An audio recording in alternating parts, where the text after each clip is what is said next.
আজকের গুরুত্বপূর্ণ ভিডিওতে আপনাদের সবাইকে স্বাগতম।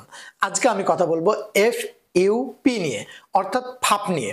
দেখেন, আপনারা বেশ কয়েকটা দিন থেকে গ্রামীণ ফোনের একটা বিজ্ঞাপন দেখছেন। সেটা হলো, আপনি যদি জিপি ফাইয়ের 1300 এবং 1900 টাকার মান্থলি প্যাকেজ নেন, তাহলে এখানে কোনো ফাপ থাকবে না। প্রথমে একটা কথা বলে রাখি, আপনারা জেনে থাকবেন যে টেকনোলজির জগতে এই ফাপ ওয়ার্ডটা প্রচুর পরিমাণে ব্যবহার হয়, বাট এভাবে এতটা হাইলাইটস করা হয়নি বলে আমরা অনেকেই দ্বিধা পড়ে যাচ্ছি যে ফাপ জিনিসটা কি, মানে এফইউপি কি।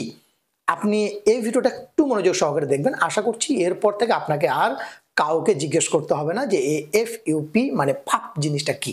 প্রথমে আসি যে এই ফাপের পূর্ণরূপটা কি। এফইউপি এর পূর্ণরূপ হলো ফেয়ার ইউজ পলিসি। কি? Fair use policy.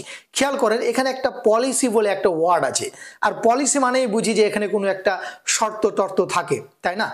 এই এফইউপি কে কাজে লাগিয়ে আমাদের যতগুলো এই যে মোবাইল কোম্পানি অপারেটরগুলো আছে, এরা কিন্তু গ্রাহককে বিভিন্নভাবে প্রতারণা করে থাকে।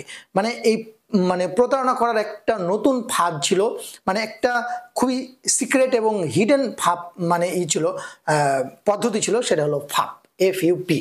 খেয়াল করেন কিভাবে জিনিসটা হয়, তাহলে আপনি আরো ক্লিয়ার বুঝতে পারবেন।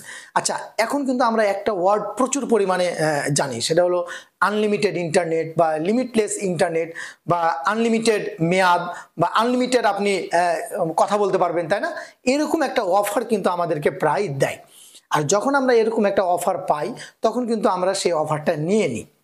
নেওয়ার পর কি হয়, যখন আমরা যারা আছি যে বিশাল বড় বড় গেম, মানে হেভি ওয়েটফুল গেম ডাউনলোড করি, মুভি ডাউনলোড করি বা বড় বড় ফাইল ডাউনলোড করি, তখন একটা নির্দিষ্ট পরিমাণ যখন আমাদের ডেটা মানে শেষ হয়ে যায়, তখন ওরা কি করে, তখন আমাদের আর ব্যবহার করতে দেয় না।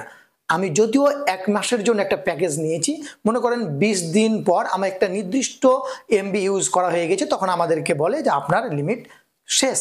যদিও তারা বলেছিল আনলিমিটেড বা লিমিটলেস, তারপরেও কিন্তু তারা আমাকে ইন্টারনেট ব্যবহার করতে দেয় না, কিংবা নেট স্পিড স্লো করে দেয়। আমাদেরকে আর কোনো কিছু ডাউনলোড বা আপলোড বা কোনো কিছু মানে ঠিকঠাক করে ব্যবহার করতে দেয় না। এই জিনিসগুলোই কিন্তু এই ফেয়ার ইউজ পলিসির মধ্যে পড়তো। আপনি আজকের পর থেকে তাহলে কি করবেন, যদি কোনো মানে আনলিমিটেড বা লিমিটলেস বা আনলিমিটেড মেয়াদ, আনলিমিটেড ইন্টারনেট প্যাক, এগুলো যদি আপনি কিনেন, প্রথমেই আপনার প্রশ্ন করা উচিত যে এখানে কোনো ফাপ আছে কিনা, মানে ফেয়ার ইউজ পলিসি আছে কিনা। ফেয়ার ইউজ পলিসি যদি না থাকে, তাহলে আপনি চোখ বন্ধ করে ওই প্যাকেজগুলো নিতে পারবেন। মানে 30 দিনের জন্য যদি আপনি কোনো একটা প্যাকেজ নেন, তাহলে 30 দিনে আপনি প্রথমে যে স্পিড পেতেন, ঠিক সেই স্পিডে আপনি 30 দিন পর্যন্ত আনলিমিটেড ব্যবহার করতে পারবেন। তাহলে এফইউপি মানে কি হলো, ফেয়ার ইউজ পলিসি। আর এই ফেয়ার ইউজ পলিসি যদি না থাকে, তাহলে আপনি 1 মাসের জন্য একটা প্যাকেজ যদি নেন, ওই প্যাকেজে যে শর্তগুলো আপনার থাকে, সে শর্তগুলো আপনি দেদারসে ব্যবহার করতে পারবেন। কখনো আপনার নেট বন্ধ হবে না, কখনো নেট স্পিড স্লো হবে না। এই জন্যই জিপি ফাই, মানে গ্রামীণ ফোনের জিপি ফাই প্যাকেজের এখানে একেবারে ডিটেলস বলে দিয়েছে যে আপনি যদি 1300 এবং 1900 টাকার প্যাকেজটা নেন, তাহলে এখানে কোনো ফাপ থাকবে না। আপনি চোখ বন্ধ করে আপনি এই প্যাকেজটা নিতে পারবেন এবং 30 দিন পর্যন্ত আপনি যে নেট স্পিডে নেবেন এবং সে নেট স্পিড পাবেন এবং আপনি আনলিমিটেড এটা ব্যবহার করতে পারবেন। আশা করছি এই ভিডিও থেকে আপনি এই এফইউপি বিষয়টা বুঝতে পেরেছেন। যদি তারপরও আপনার কোনো প্রশ্ন থাকে, কমেন্ট করতে ভুলবেন না, আপনার উত্তর দেওয়ার চেষ্টা করব। ভালো থাকবেন, সুস্থ থাকবেন, আমাদের সঙ্গে থাকবেন। আল্লাহ হাফেজ।